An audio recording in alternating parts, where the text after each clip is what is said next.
చాలామంది చిన్నపిల్లల్లో బాబు శ్వాస పీల్చుకోవడం కష్టంగా ఉంటుంది. నోటితో పీల్చుకుంటున్నాడంటే రాత్రిపూట గురకొస్తుందని చెప్పినప్పుడు ఫస్ట్ ఆఫ్ ఆల్ మనం చూడవలసింది ముక్కు వెనకాల భాగంలో ఎడినాయిడ్స్. అంటే మన గొంతులో టాన్సిల్స్ ఎలా ఉంటాయో అలాగే ఎడినాయిడ్స్ అన్నవి ఉంటాయి. అవి ఉండటం వల్ల ఏమవుతుందంటే ముక్కు వెనకాల భాగం గొంతు పై భాగంలో ఎడినాయిడ్స్ ప్లేస్ ఉంటుంది.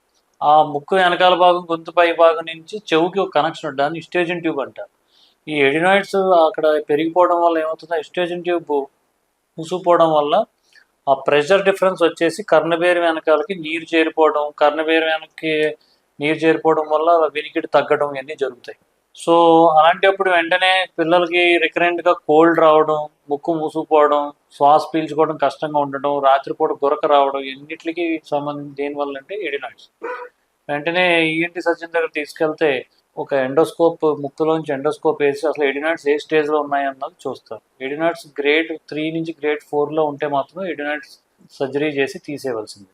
ఆ ఎడినాయిడ్స్ పైన ఉంటాయి, వాల్డేర్ సింగ్ అంటారు. ఎడినాయిడ్స్ పైన ఉంటాయి, పక్కన పెలటైన్ టాన్సిల్స్, మన గొంతులో పిక్కలు అంటారు, గొంతులో టాన్సిల్స్, దాని కింద లింగ్వల్ టాన్సిల్ అంటే నాలుగు వెనకాల భాగం ఉంది. సో ఎప్పుడైనా సరే ఎడినాయిడ్స్ చేస్తున్నప్పుడు టాన్సిల్స్ కూడా తీసేయాలి. ఎడినాయిడ్స్ తీసి టాన్సిల్స్ వదిలేస్తే ఆ టాన్సిల్ సైజ్ పెరిగిపోతాయి. అందుకని టాన్సిల్స్ ఎడినాయిడ్స్ రెండు కలిపి తీస్తేనే కంప్లీట్ సర్జరీ. సో ఎవరికైనా పిల్లలకి రికరెంట్గా కోల్డ్ వస్తుంది, ముక్కు మూసుకుపోతుంది, శ్వాస ఆడటం కష్టంగా ఉంటుంది, రాత్రి కూడా గురక పెడుతున్నాడు అన్నప్పుడు వెంటనే ఈఎన్టీ సర్జన్ దగ్గర తీసుకెళ్ళి ఎండోస్కోప్ చేయించుకుంటే వెనకాల ఎడినాయిడ్స్ ఉంటే మాత్రం వాటికి సరైన ట్రీట్మెంట్ గ్రేడ్ 1 2 అయితే స్ప్రేల ద్వారా ట్రీట్మెంట్ వెళ్తుంది. గ్రేడ్ 3 4 ఉంటే మాత్రం సర్జరీ చేసి తీసేయవలసింది. సర్జరీ కూడా ఏంటంటే ఇప్పుడు చాలా పరికరాలు వచ్చేసినాయి. నేను చేసేది ఏంటంటే కోబ్లేటర్ అసిస్టెడ్ ఎడినోటాన్సిలెక్టమీ. కోబ్లేటర్ వల్ల ఉపయోగం ఏంటంటే బ్లీడింగ్ తక్కువ ఉంటుంది, పెయిన్ తక్కువ ఉంటుంది. సో మామూలు ఇన్స్ట్రుమెంట్స్తో చేసే దానికంటే కూడా కోబ్లేటర్తో చేస్తే పెయిన్ తక్కువ ఉంటుంది, బ్లీడింగ్ తక్కువ ఉంటుంది, హీలింగ్ కూడా ఫాస్ట్గా ఉంటుంది. సో ఎడినోటాన్సిల్స్ ఉన్నప్పుడు వెంటనే ఈఎన్టీ సర్జన్ కలిసి చూపించి దానికి అవసరం అవుతే సర్జరీ చేయించుకోవడం బెటర్ ట్రీట్మెంట్.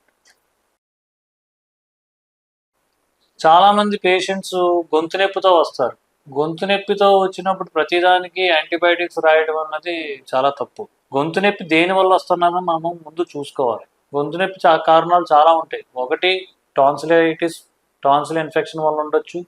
రెండోది ఫారింజైటిస్, గొంతు నొప్పి ఫారింగ్స్ ఇన్ఫెక్షన్ వల్ల రావచ్చు. మూడోది నాలిక వెనకాల భాగంలో ఫంగస్ క్యాండిడియాసిస్ అంటారు దాన్ని. ఫంగస్ వచ్చినప్పుడు కూడా గొంతు నొప్పి వస్తుంది. నాలుగోది అన్నం తిని కొట్టడం, ఊపిరి తీసుకుని కొట్టడం, చుట్టుపక్కల ఎక్కడైనా అల్సర్స్, స్ట్రెస్ అల్సర్, ర్యాప్సస్ అల్సర్స్ అంటారు, అవి వేసినా సరే ఉండొచ్చు. ఐదోది రిఫ్లక్స్, యాసిడ్ రిఫ్లక్స్, అంటే కడుపులో ఉన్న యాసిడ్ పైకి తన్నేసి గొంతంతా కాల్చేయడం వల్ల కూడా నొప్పి రావచ్చు. సో దానికి యాంటీబయాటిక్ ఇచ్చినా దానికి ఉపయోగం ఉండదు. సో దానికి ఏంటంటే ఫస్ట్ ఆఫ్ ఆల్ అసలు గొంతు నొప్పితో వచ్చినప్పుడు ఇవాల్యుయేట్ చేసుకోవాలి. ఇవాల్యుయేట్ ఎలా చేసుకుంటాం? ఒకసారి ఎండోస్కోప్ వేసి చూడాలి. ఎండోస్కోప్ వేసి చూడటం వల్ల మనకు తెలుస్తుంది, ఒకటి నాలుగు వెనకాల భాగంలో ఫంగస్ ఉందా, రెండోది ఏమన్నా అల్సర్స్ ఉన్నాయా, యాప్తస్ అల్సర్స్ అంటే స్ట్రెస్ అల్సర్స్ ఏమన్నా పుళ్ళు ఏమైనా ఉన్నాయా, మూడోది కడుపులో ఉన్న యాసిడ్ పైకి తనేసి ఊపిరి తీసుకుని కొట్టడం చుట్టుపక్కల ఏరియానైనా కాల్చేస్తుందన్నది చూసుకోవాలి.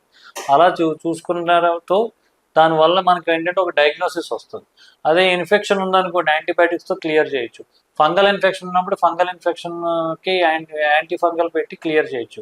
ఈ రిఫ్లక్స్, యాంటీ రిఫ్లక్స్కి ఏంటంటే కొన్ని జాగ్రత్తలు తీసుకోవాలి.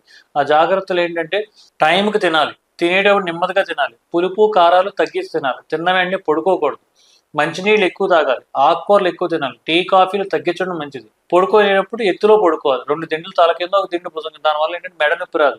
ఒకవేళ నాకు డాక్టర్ గారు చాలా ఇబ్బందిగా ఉంటుందంటే సిమెంట్ దిమ్మలు 2 కూడా మంచం తల కింద ఉండే కోల్డ్ కింద పెట్టేస్తే మంచం లేస్తుంది 45 డిగ్రీ అడ్డప్ ఎలివేషన్. అలా ఉండటం వల్ల దాన్ని అవాయిడ్ చేయొచ్చు. ప్లస్ యాంటీ రిఫ్లక్స్ అంటే ఈ ఎసిడిటీకి సంబంధించిన మందులు వాడితే అది క్లియర్ అవుతుంది. అంతేగాని గొంతు నొప్పి అనగానే యాంటీబయాటిక్స్ వాడేయటం, మెడికల్ షాప్కి వెళ్ళి యాంటీబయాటిక్స్ వాడేయటం అలా తీసుకోవడం వల్ల ఉపయోగం లేదు. దానివల్ల ఇంకా హాని. ఆ యాంటీబయాటిక్స్ తీసుకోవడం వల్ల దానివల్ల స్ట్రెస్ పడుతుంది బాడీలో. ఆ స్ట్రెస్ వల్ల ఏంటంటే ఇప్పుడు నోతంతా పోత వచ్చేస్తుంది, గొంతులో పోత వచ్చేస్తుంది. సో ఇవన్నీ రాకుండా చూసుకోవడానికి ప్రయత్నించాలి. సో ఎప్పుడైనా సరే గొంతు నొప్పి వచ్చినప్పుడు ఈఎన్టీ సర్జన్ దగ్గరికి వెళ్ళి ఇవాల్యుయేట్ చేసుకుని దాని పరంగా ట్రీట్మెంట్ తీసుకోండి. అంతేగాని మెడికల్ షాప్కి వెళ్ళి మెడిసిన్ తీసుకోవడం, నామకాయితీకి యాంటీబయాటిక్స్ ఒక 2 రోజులు 3 రోజులు వాడటం తప్పు. మీకు ఇంకో విషయం ఏంటంటే యాంటీబయాటిక్స్ ఎప్పుడు వాడినా సరే మినిమం 5 days వాడాలి. 5 to 7 days మీ యాంటీబయాటిక్ వాడితేనే రెసిస్టెన్స్ ఉంటుంది. ఎందుకంటే రెసిస్టెన్స్ అంటే ఏంటి, రేపన్నా 2-3 days వాడి తగ్గిపోయింది కదా అని మానేస్తే రేపన్నా ఫ్యూచర్లో ఎప్పుడైనా ఇంకా దానికంటే హయ్యర్ ఇన్ఫెక్షన్ వస్తే ఇదే యాంటీబయాటిక్ ఇచ్చినట్టు పనిచేయదు. ఎందుకంటే రెసిస్టెన్స్ వచ్చేస్తుంది ఆ యాంటీబయాటిక్కి, ఆర్గానిజమ్స్ దానికి పనిచేయవు. సో అప్పుడు మీకు ఏ యాంటీబయాటిక్ ఇచ్చినా సరే రాకపోతే ఇంకా హయ్యర్ యాంటీబయాటిక్ వెళ్ళిపోతూ ఉంటారు. సో ఎప్పుడైనా సరే యాంటీబయాటిక్ తీసుకునేటప్పుడు 5 రోజుల నుంచి 7 రోజులు తప్పనిసరిగా తీసుకోవాలి.